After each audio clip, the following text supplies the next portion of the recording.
It was just another typical day, or so I thought. I was out of town, visiting a client in Phoenix. The meeting had gone well, and I was wrapping up some paperwork in the quiet of the conference room when my phone buzzed. The screen lit up with Vanessa's name. I didn't think much of it, just the usual check-in, I assumed. Maybe she was wondering how long I'd be or if I'd remembered to pick up something on my way back. I stepped out into the hallway, answering with a casual, "Hey, what's up?" That's when her voice hit me, cold, almost smug. There was no preamble, no pleasantries. Just, "Lucas, I'm divorcing you." "Oh, and I've already sold our apartment. Jordan and I are moving in together. Good luck finding a new place." She ended it with a laugh, as if it were the punchline to some cruel joke. For a moment, the world tilted. It was like hearing someone talk about your life as though you weren't in the room. Divorce? Jordan? Sold the apartment? Her words came fast and sharp, each one more jarring than the last. But in that split second, I knew one thing. I wouldn't give her the satisfaction of seeing me crack. I forced my voice to stay calm, my tone as neutral as I could make it. "Sounds good," I replied, as if she'd just told me she'd switched brands of coffee. Her silence on the other end was brief, but I knew it was there. She'd expected outrage, maybe even a pleading response. Instead, I gave her indifference. Inside, though, it wasn't indifference. Inside was a storm, a mixture of anger, hurt, and disbelief. 6 years of marriage, and this was how it ended? Over a phone call? Her voice, filled with casual entitlement, kept playing in my mind. "Jordan and I are moving in together." Jordan, the boyfriend I didn't know existed until 5 seconds ago. She'd been lying to me for months, maybe longer, and now she had the audacity to laugh about it? But what hit me the hardest was the apartment. Our apartment. It wasn't just walls and furniture. It was everything we'd worked for together. Every inch of that place held memories of late-night talks, arguments, laughter, and dreams. And now she'd sold it, just like that, without even telling me. I took a deep breath, my hand tightening around the phone. She wasn't done yet. "You probably think you're going to fight this, Lucas," she said, her tone dripping with condescension. "But it's done. The paperwork's signed, and Jordan and I are moving on. Maybe you should too." "Got it," I said simply, still refusing to give her what she wanted. I hung up before she could say anything else. Standing there in the hallway, the weight of what had just happened began to settle. My wife had not only decided to leave me, but she'd also orchestrated it with such calculation that I almost had to admire the nerve. Almost. But admiration was far from what I felt. What I did feel, though, was resolve. She thought she'd outsmarted me, thought she held all the cards. But Vanessa didn't know everything. She didn't know about the quiet move I'd made months ago when we refinanced the apartment. She didn't know the deed was solely in my name. And that was her first mistake. I returned to the conference room, sat back down, and stared blankly at the paperwork in front of me. My mind wasn't on the client anymore. It was back home, in that apartment I now knew she and Jordan were planning to claim as their love nest. The betrayal stung, but beneath it, something else was brewing: determination. I wouldn't let her take everything from me. I wouldn't let her laugh her way into a new life while I scrambled to piece mine back together. No, Vanessa didn't realize it yet, but she just handed me the upper hand. As the rest of the meeting dragged on, I kept a poker face, nodding at the right moments and offering polite responses. But my mind was elsewhere, plotting, preparing. By the time I left the building, I wasn't the same man who had answered that phone call. I was ready to fight. Ready to show Vanessa and Jordan exactly what happens when you underestimate someone who's been paying attention all along. The flight home couldn't come soon enough. The plane ride home was uneventful, but my mind was anything but calm. Vanessa's words kept replaying in my head, each syllable a hammer against the walls of our history. The betrayal was bad enough, but the sheer arrogance of her move? Selling the apartment, the one thing that had been our shared dream, our first major milestone as a couple, without a second thought? It was like she'd erased me from her life with the stroke of a pen. But here's the thing about Vanessa. She never read the fine print.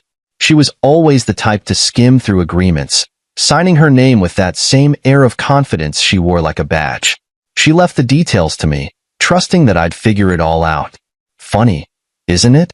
The very habit that had frustrated me for years was now my saving grace. Months ago, when we refinanced the apartment for a lower interest rate, I made a decision. A quiet, calculated move. At the time, it seemed practical.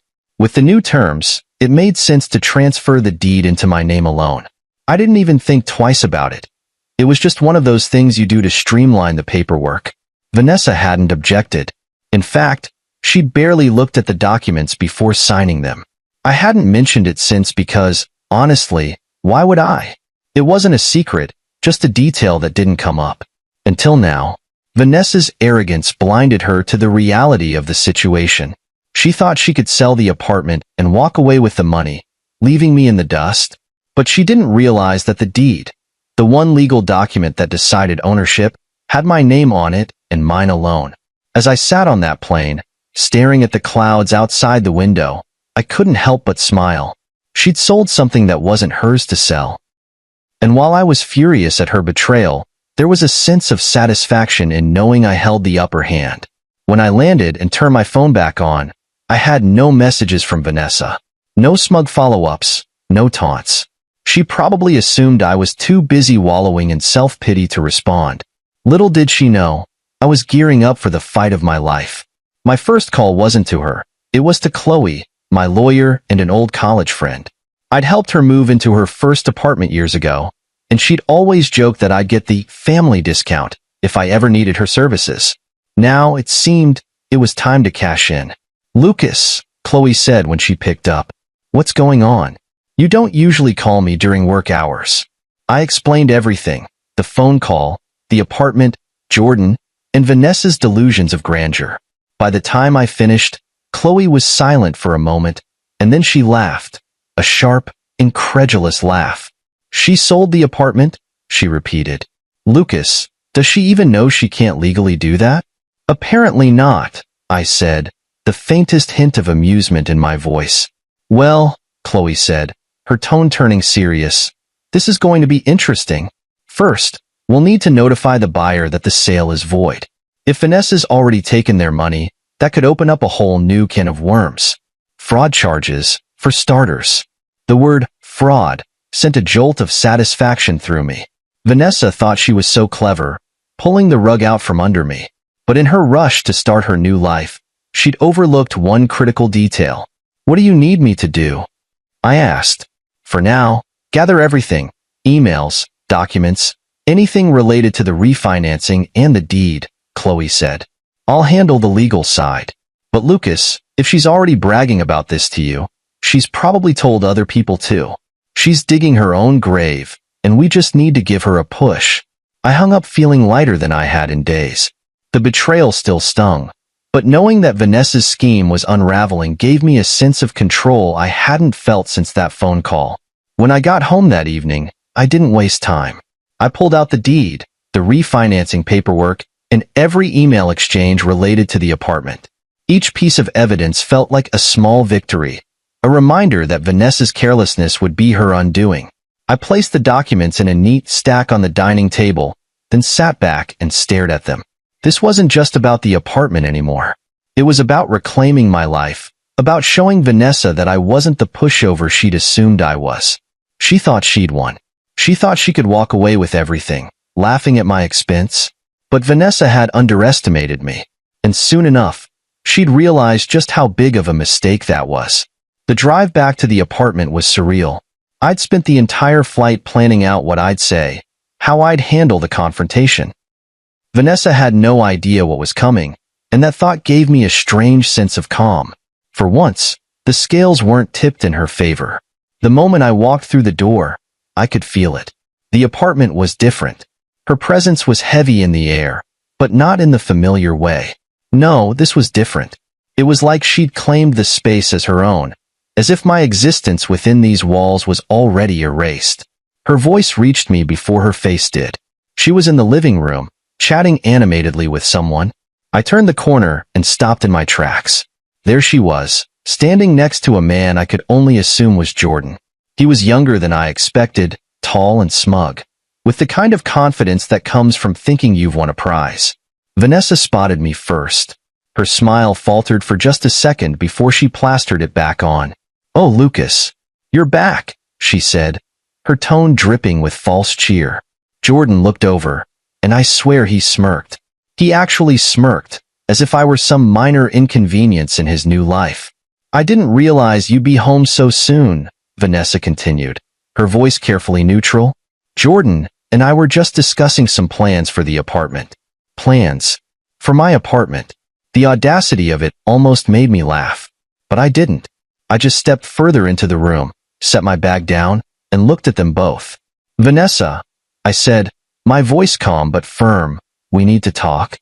Her smile wavered. "Lucas, can it wait? We're kind of in the middle of something." "No," I said, crossing my arms. "It can't." Jordan glanced at her, then back at me.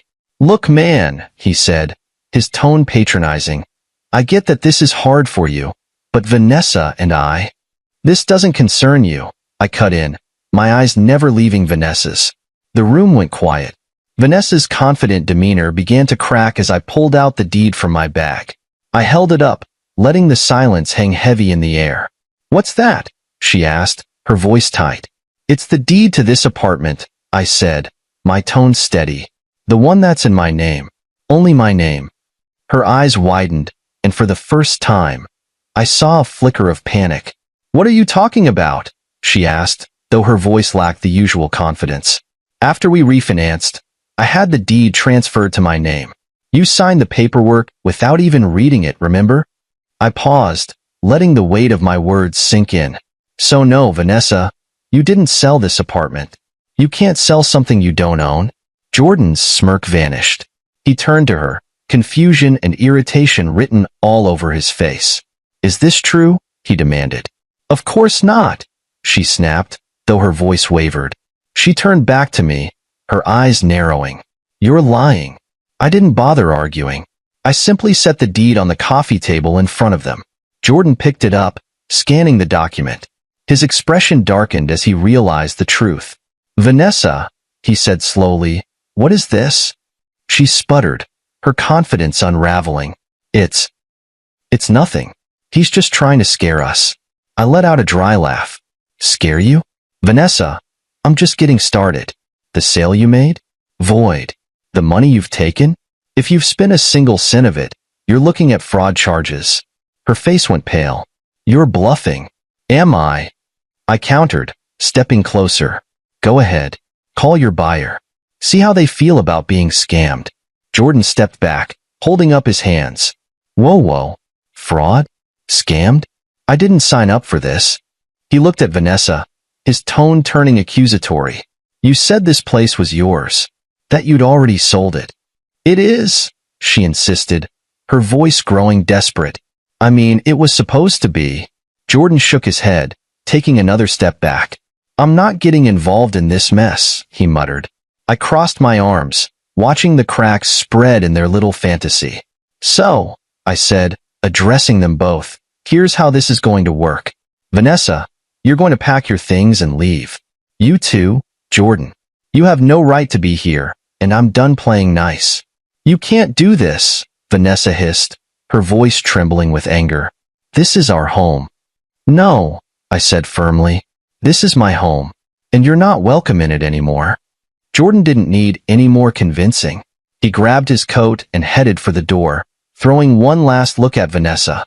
"Good luck," he said coldly before walking out. Vanessa turned to me, her eyes blazing. "You're going to regret this," she spat. I met her gaze, unflinching. "No, Vanessa, you're the one who's going to regret it." She stormed out, slamming the door behind her. For the first time in days, the apartment felt like mine again. And it was just the beginning.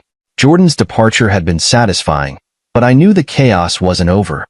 Vanessa, as predictable as ever, wasn't someone who would simply slink away in silence.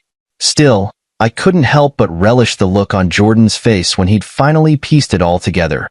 His smug confidence crumbling into confusion and irritation as he realized the tangled mess Vanessa had dragged him into. It wasn't just the fraud that had shaken him. It was the betrayal. He had believed her, trusted her when she said the apartment was hers to sell, that their new life together was built on solid ground. Watching him crumble under the weight of her lies was almost poetic. But let's rewind for a moment. When Jordan first showed up with Vanessa, he carried himself like he owned the place.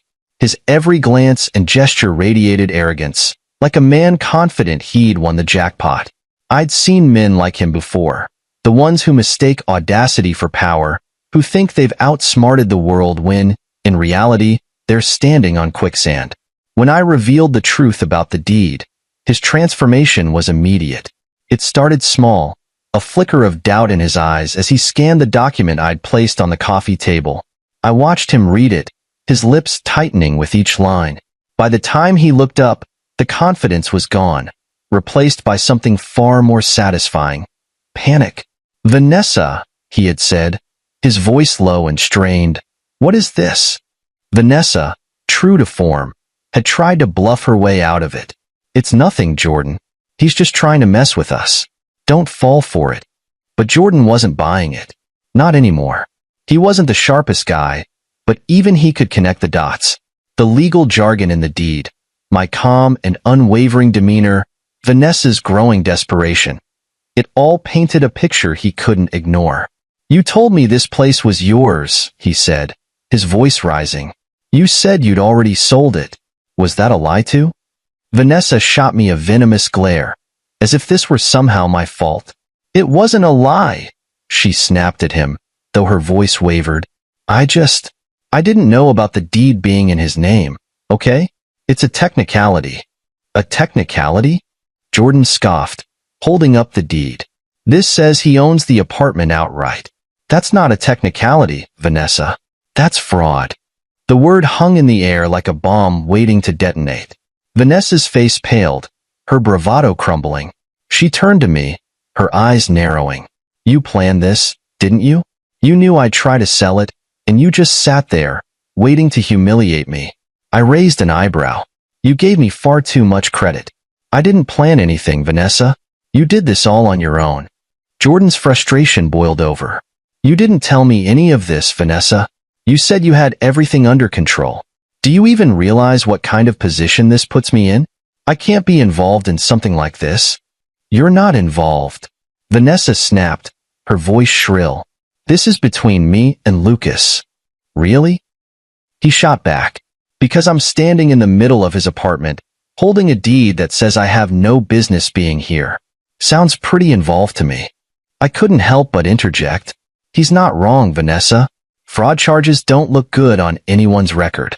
And if you've already taken money from the buyer, well, let's just say this situation isn't going to end the way you think it will."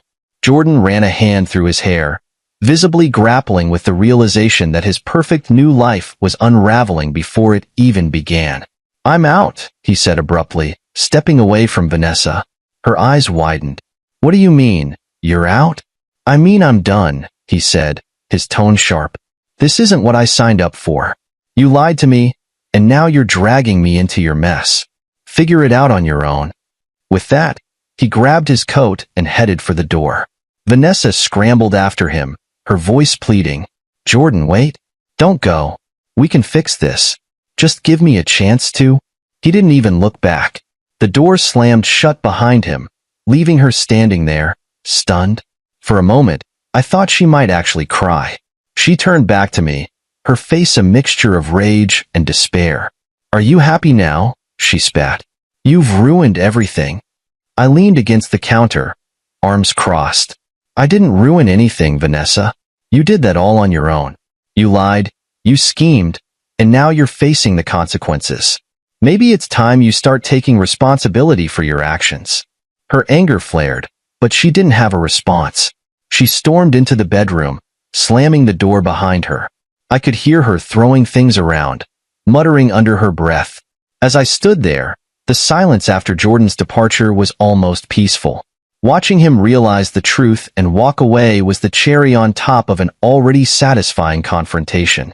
Vanessa had overplayed her hand, and now she was left to pick up the pieces, alone. For the first time since this nightmare began, I felt like I was truly in control. The game wasn't over, but the tide had definitely turned in my favor. Vanessa's anger could have powered a small city that night. I could hear her pacing in the bedroom, tossing her things around and muttering curses under her breath. The sound of hangers clattering to the floor and the occasional thud of her suitcase hitting the bed didn't bother me. I just sat in the living room, enjoying the silence between her outbursts. I'd already won this round, and we both knew it. Jordan's dramatic exit had left her reeling, and for the first time since she'd made that smug phone call, Vanessa wasn't in control. It was my turn now, and she hated every second of it. She burst out of the bedroom after what felt like an hour, her face flushed and her expression twisted with frustration. "You think you've won, don't you?" she said, her voice sharp and accusatory. I leaned back on the couch, crossing my arms. "Won? Vanessa, this isn't a game. This is my life. You're the one who decided to turn it into a circus." She let out a bitter laugh. "Oh, please, don't act like some innocent victim here. You knew about the deed. You planned this. You've been waiting for a moment like this to rub it in my face." I shrugged, refusing to take the bait. "You didn't care about the details, Vanessa. You never have. I didn't need to plan anything because your arrogance did all the work for me. You signed the paperwork without even reading it. That's not on me, that's on you." Her hands clenched into fists at her sides, and for a moment, I thought she might actually scream. But instead, she took a deep breath, forcing herself to calm down. "Fine," she said, her tone dripping with venom. "You've made your point. Congratulations. What do you want, Lucas? Do you want me to beg? Is that it?" I raised an eyebrow. "Beg? No, Vanessa. I don't want anything from you. I just want you to leave. You and your grand plans for this apartment can find somewhere else to play house." Her face twisted with fury, but there was something else beneath it. Panic. Real panic. She had underestimated me, and now she was grasping at straws. "You can't just kick me out," she said, her voice trembling. "I have nowhere to go." "Then I suggest you start figuring it out," I replied, my tone calm but firm. "Because this is my home, and you're no longer welcome here." She stared at me, her lips trembling as she tried to come up with a response. Finally, she let out a frustrated growl and stormed back into the bedroom. Moments later, she emerged with a suitcase in tow. "You're going to regret this," she said, her voice shaking with a mix of anger and desperation. I stood, meeting her gaze with steady resolve. "No, Vanessa, you're the one who's going to regret this. You thought you could sell this apartment, take the money, and waltz off into the sunset with Jordan. Now look at you. No apartment, no money, and no boyfriend." She flinched at my words, but she didn't say anything. She just stood there, her hands tightening around the handle of her suitcase. "I'll give you a few days to figure out where you're going," I continued. "But make no mistake, you're leaving. And the sooner, the better." Her eyes burned with fury, but she didn't argue. She turned on her heel and dragged her suitcase out the door, slamming it behind her. The silence that followed was deafening, and for the first time in what felt like forever, I could breathe again. Vanessa's panic had been palpable, her desperation like a weight hanging in the air. But now, she was gone, and the apartment, my apartment, felt lighter without her. I knew this wasn't the end. Vanessa wasn't the type to give up so easily, and I fully expected her to try something else. But for now, I'd won, and that was enough. As I sat back on the couch, I allowed myself a small smile. She thought she could bulldoze her way through my life, but she hadn't counted on one thing: me. I wasn't the naive, trusting husband she thought I was. I was done being her pawn, and now, for the first time in a long time, I was finally free. The apartment was quiet, almost too quiet, after Vanessa left. Her absence was like a breath of fresh air. For the first time in weeks, the tension that had been hanging over me like a storm cloud began to lift. I stood in the living room, looking around at the remnants of a life we'd built together. It was strange, how something that once felt so permanent could now feel so foreign. But I wasn't one to dwell on the past. Vanessa had underestimated me, and I wasn't about to waste this opportunity to take full control of my life. This wasn't just about reclaiming my home. It was about reclaiming myself. The first thing I did was pack up her things. I didn't want her energy, her entitlement, or her lies lingering in my space any longer. I grabbed a few empty boxes from the closet and started sorting through her belongings. The process was oddly therapeutic. Each item I placed in the box felt like shedding a weight I didn't even know I was carrying. Her shoes, tossed carelessly by the door, boxed. Her collection of designer handbags, boxed. The framed photos she insisted on hanging in the hallway, even though I hated them, down they came. I didn't break or damage anything, not because I was feeling generous, but because I wanted to do this with dignity. Vanessa had brought enough chaos into my life. I didn't need to stoop to her level. Once I'd cleared her things, the apartment already felt different. The clutter, both physical and emotional, was gone. It was just me now, in a space that was finally my own. Next, I called Chloe. She'd been my rock through this entire ordeal, and I knew she'd have the next steps ready. "How's it going over there?" she asked, her tone both professional and sympathetic. "Quiet," I replied. "Vanessa's gone. For now, at least." "Good," Chloe said. "Let's keep it that way. I've already notified the buyer about the voided sale, and they're not happy with Vanessa. They're fully cooperating with us, which makes this much easier." "What about Vanessa?" I asked. "She's in a tight spot," Chloe said with a hint of satisfaction. "If she's already spent any of the deposit money, that's on her. And if she tries to push back, we'll move forward with fraud charges." The word fraud still sent a satisfying chill down my spine. Vanessa had always believed she was untouchable, that she could manipulate and bulldoze her way through any situation. Now, she was finally learning the hard way that actions have consequences. "Do we need to do anything else right now?" I asked. "For now, just hold your ground," Chloe said. "Make it clear that the apartment is yours and that you won't tolerate any more nonsense from her. I'll handle the legal side of things, and we'll move forward with the divorce paperwork soon." I thanked her and hung up, feeling more grounded than I had in weeks. Chloe was right. This was my home, and I wasn't going to let Vanessa or anyone else take that away from me. With that in mind, I started reclaiming the space. The oversized gaming chair Vanessa had hated, I dragged it out of the corner and placed it by the window, where I could sit and enjoy the view. The minimalist artwork I'd always loved but she dismissed as boring, back on the walls. I even rearranged the furniture, shifting everything to reflect my tastes rather than hers. It wasn't just about aesthetics. It was about making the apartment feel like mine again. By the time I was done, the space looked and felt entirely different. It was cleaner, brighter, more personal. It wasn't just a house anymore. It was my sanctuary, my starting point for the next chapter of my life. Later that evening, my best friend Ethan came over with a bottle of bourbon. He took one look around and let out a low whistle. "Wow," he said, sinking into the couch. "This place looks different."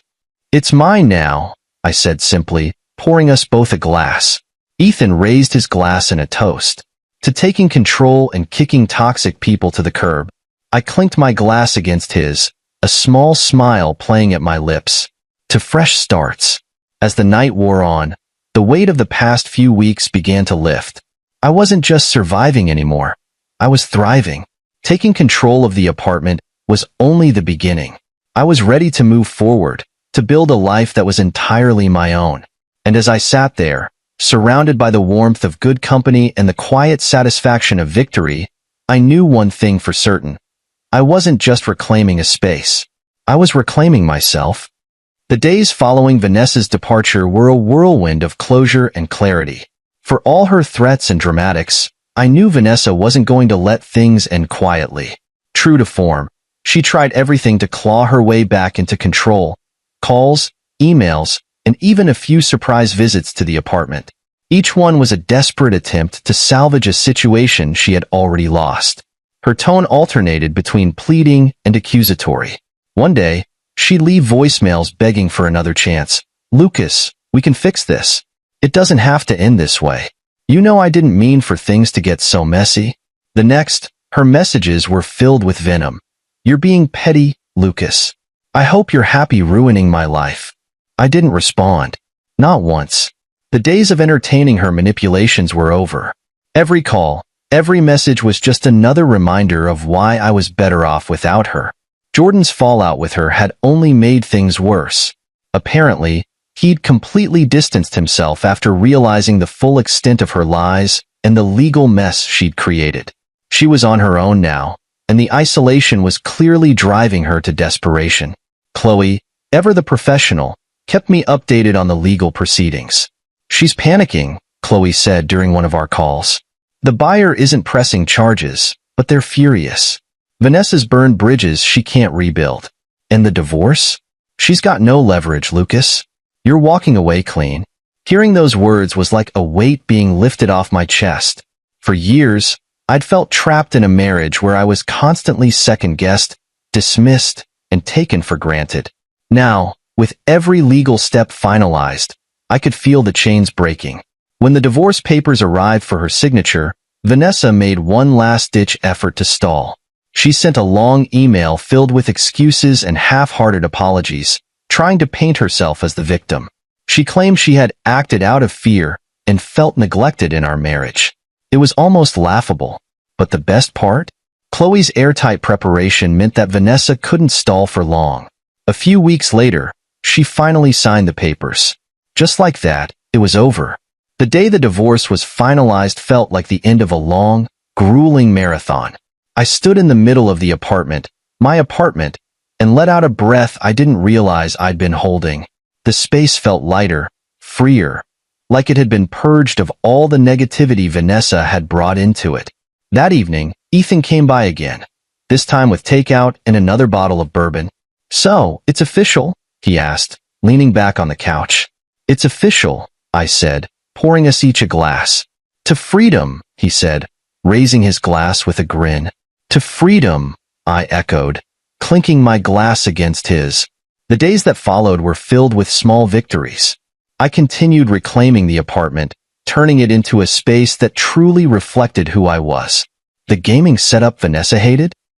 Front and center in the living room. The artwork she called boring, proudly displayed on the walls. I even bought a new couch, one that felt like it belonged in my home, not ours. For the first time in years, I felt like I could breathe. I wasn't walking on eggshells, trying to appease someone who never appreciated me. I was living for myself, and it felt damn good. One evening, as I was sorting through some old paperwork, I came across a photo of Vanessa and me. It was from the early days of our marriage, back when things still felt hopeful. We were smiling, arms around each other, looking like a couple who had it all figured out. I stared at the photo for a long moment. There had been good times, sure, but they were buried under years of neglect, manipulation, and betrayal. That photo was a snapshot of a moment that no longer existed, a life that had ended long before that phone call. I slipped the photo into an envelope and tucked it away in a drawer. It wasn't something I wanted to see every day, but I wasn't ready to throw it away, either. It was a part of my past, but it didn't define me. The apartment had become more than just a place to live. It was a symbol of my resilience. I'd fought for it, stood my ground, and come out on top. It was a reminder that I was capable of reclaiming not just my space, but my life. In the weeks that followed, I started planning for the future. The divorce had closed one chapter, but it also opened the door to endless possibilities. I didn't know exactly what the next step would be, but I knew one thing for certain. It would be on my terms. For the first time in years, I felt truly free. Free from Vanessa, free from her lies, and free from the weight of a marriage that had been dragging me down. As I sat on my newly purchased couch that night, a glass of bourbon in hand and the city lights twinkling outside, I couldn't help but smile. This was my life now. Simple, peaceful, and entirely mine. The weeks following the divorce felt surreal, like waking up from a nightmare and realizing the sun was finally shining again. The legal battles were over, Vanessa was out of my life, and the apartment, my sanctuary, had become a symbol of everything I'd fought to reclaim. But what came next was the part one hadn't expected: peace. It was the kind of peace that came with knowing I'd survived something that could have broken me. I didn't just survive, though. I thrived. I rebuilt, one small step at a time, and each step brought me closer to a life that felt entirely my own. I started with the apartment. It wasn't just about redecorating. It was about turning the space into a reflection of who I was without Vanessa's influence. The oversized gaming chair I loved, but she loathed? It had a new home by the window, where I could sit and look out over the city while losing myself in a good game. The minimalist artwork she'd once dismissed as boring was back on the walls, and I even splurged on a new couch. A sleek, modern piece that fit perfectly with the new vibe of the place. The transformation wasn't just physical, it was emotional. Each change I made felt like a step toward reclaiming my identity. The apartment was no longer a shared space filled with compromise and resentment. It was mine, a sanctuary that radiated warmth, freedom, and possibility. One evening, as I was reorganizing a closet, I came across a box of old photos. Among them was one of Vanessa and me, taken during the early days of our marriage. We were smiling, arms around each other, looking like a couple who had it all figured out. I stared at the photo for a long moment. It was strange, seeing a version of myself that felt so far removed from who I was now. Back then, I thought I knew what love looked like, what partnership meant, but hindsight has a way of stripping away illusions. I slipped the photo into an envelope and tucked it into the back of the closet. It wasn't something I wanted to look at often, but I wasn't ready to throw it away either. That part of my life, as painful as it had been, had shaped me. It wasn't about holding on to the past. It was about acknowledging it and letting it serve as a reminder of how far I'd come. With the apartment fully reclaimed, I turned my attention to the future. For years, I'd been so wrapped up in trying to hold my marriage together that I'd put my own dreams on hold. Now, with nothing holding me back, the possibilities felt endless. I started setting goals, personal, professional, even recreational. I signed up for a cooking class, something I'd always wanted to do but never got around to. I reconnected with old friends, people I drifted away from during the years I spent walking on eggshells around Vanessa. Ethan, my best friend, was a constant presence through it all. One evening, we sat on the balcony with a bottle of bourbon, talking about everything and nothing. "You know," he said, raising his glass, "I've got to say, man, you're glowing these days. Single life suits you." I laughed, taking a sip of my drink. "It's not about being single," I said. "It's about being free. For the first time in years, I don't feel like I'm living under someone else's rules." "To freedom," Ethan said, clinking his glass against mine. "To freedom," I echoed, smiling. The divorce hadn't just ended my marriage. It had opened the door to a new chapter, one where I called the shots. The resentment, the self-doubt, the constant feeling of being trapped. They were all gone, replaced by a quiet confidence I hadn't felt in years. But the biggest change wasn't the apartment or my new hobbies. It was my mindset. I'd always thought of myself as someone who avoided confrontation, someone who kept the peace at all costs. But this experience had shown me that I was stronger than I ever realized. Vanessa had underestimated me. She thought she could bulldoze her way through my life, take everything, and leave me scrambling in the wreckage. But she was wrong. Her arrogance was her downfall, and my quiet resilience was my victory. One day, while scrolling through emails, I saw a message from her. The subject line read, "Can we talk?" I didn't even open it. Whatever she had to say, it didn't matter. My focus was forward, not back. Life didn't change overnight, but little by little, I built something new. The apartment became a haven, a place filled with laughter, warmth, and the kind of peace I hadn't felt in years. The friendships I rekindled reminded me of the importance of surrounding myself with people who truly cared. And through it all, I learned to trust myself again. For years, I doubted my instincts, second-guessed every decision, and let someone else's needs overshadow my own. But now, I knew better. I knew what I deserved, and I wasn't willing to settle for anything less. The night everything finally felt complete was quiet and unremarkable in the best way. I was sitting on my new couch, a glass of wine in hand, watching the city lights twinkle outside the window. The apartment was warm and inviting, a true reflection of me. I thought about everything Vanessa had said during that phone call, the arrogance, the condescension, the smug certainty that she'd won. And I couldn't help but smile. She thought she was walking away with everything, but in reality, she left with nothing. This wasn't just the end of a marriage. It was the beginning of a life I never knew I could have, one filled with possibility, peace, and the freedom to be exactly who I was meant to be. and for the first time in years, I felt truly, completely free.